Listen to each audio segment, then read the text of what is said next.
समय की शुरुआत से मानवता ने संतुलन खोजा है। न्याय और दया के बीच, कानून और प्रेम के बीच, व्यवस्था और करुणा के बीच। हर सभ्यता, मिस्र, भारत, चीन, इजराइल, अरब, आधुनिक पश्चिम, एक पवित्र ग्रंथ का अनुसरण करते हुए वही प्रश्न पूछती रही, मनुष्य को कैसे जीना चाहिए। फिर भी इन सब में केवल एक पुस्तक ने न्याय और प्रेम, सत्य और अनुग्रह को जोड़ा। वह पुस्तक बाइबल है।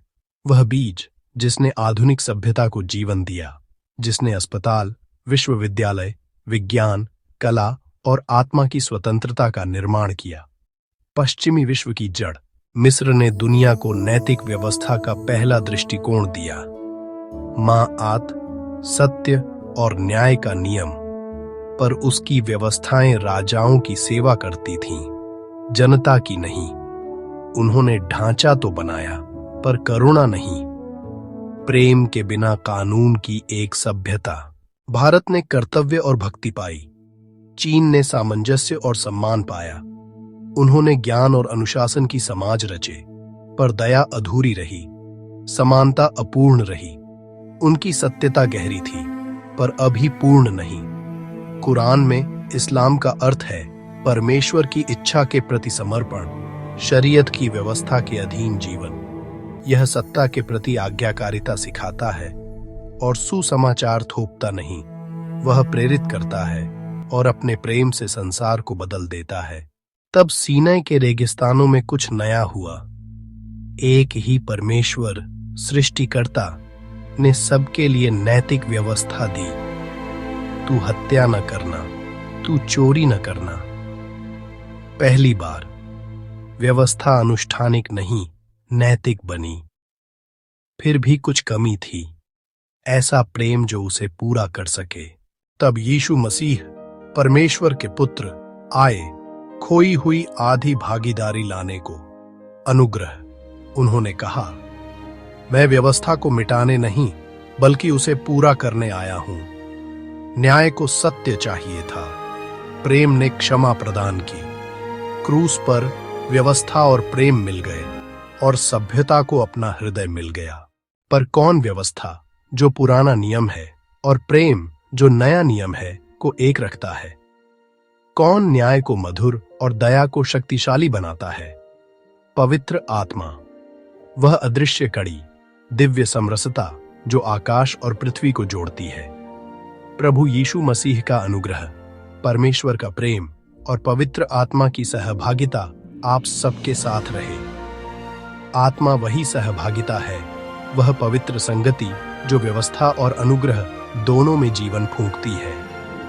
पिता संरचना देते हैं, पुत्र दया देते हैं, आत्मा एकता और प्रेरणा देते हैं। साथ मिलकर वे सभ्यता का दिव्य त्रिभुज बनाते हैं। हर स्वस्थ समाज को इन तीनों की जरूरत है। व्यवस्था संरचना और न्याय देती है, इसके बिना अराजकता है। अनुग्रह करुणा और क्षमा लाता है, इसके बिना क्रूरता है। पवित्र आत्मा जुड़ाव, बुद्धि और जीवन देता है, उसके बिना विभाजन है। इनमें से किसी एक को हटा दे तो सभ्यता ढह जाती है। अनुग्रह के बिना व्यवस्था अत्याचार बन जाती है। व्यवस्था के बिना अनुग्रह अराजकता बन जाता है, और आत्मा के बिना दोनों जीवन खो देते हैं। इसीलिए बाइबल केवल एक पवित्र पुस्तक नहीं, यह समाज की रूपरेखा है। मानव मस्तिष्क भी इस दिव्य पैटर्न को धारण करता है। बायां गोलार्ध तर्क, संरचना, व्यवस्था, पिता। दायां गोलार्ध भावना, करुणा, अनुग्रह, पुत्र। उनके बीच का संबंध आत्मा, संतुलन और शांति। जैसे स्वस्थ मन के लिए दोनों गोलार्ध साथ काम करते हैं, वैसे ही व्यवस्था, जो पुराना नियम है, और प्रेम, जो नया नियम है, को एक होकर स्वस्थ दुनिया बनानी है। जब व्यवस्था, अनुग्रह और आत्मा एक हुए, तब पश्चिम जन्मा। व्यवस्था ने न्याय और शासन की नींव रखी, अनुग्रह ने करुणा, कला और क्षमा का निर्माण किया। आत्मा ने आविष्कार, विज्ञान और स्वतंत्रता को प्रेरित किया। मिलकर उन्होंने इतिहास की सबसे रचनात्मक, सुव्यवस्थित और मानवीय सभ्यता बनाई। पर जब कोई राष्ट्र व्यवस्था भूलता है, वह अनुशासन खो देता है। जब वह अनुग्रह भूलता है, वह दया खो देता है। जब वह आत्मा की अनदेखी करता है, वह अपनी आत्मा खो देता है। ईश्वर का संतुलन केवल दिव्य नहीं, वह जीवन, परिवार और सभ्यता के लिए अनिवार्य है। पिता हैं व्यवस्था और अनुशासन, पुराना नियम। पुत्र है अनुग्रह और प्रेम, नया नियम। पवित्र आत्मा है संतुलन और जीवन, यही सभ्यता है। मिलकर वे हर स्थायी चीज की नींव हैं। पुनर्स्थापित दिव्य प्रकाश पृथ्वी पर फैलता है। दिव्य संतुलन से नवीनीकरण की आशा प्रकट करता है।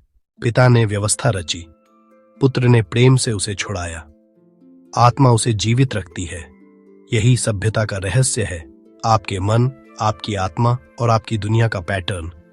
व्यवस्था, अनुग्रह, आत्मा, इनके बिना मानवता गिरती है, इनके साथ वह उठती है। धन्य हो पिता, पुत्र और पवित्र आत्मा, ईश्वर का शाश्वत संतुलन। इंस्टाग्राम पर हमें फॉलो करें, टीओस ऑक्सीडेंटिस।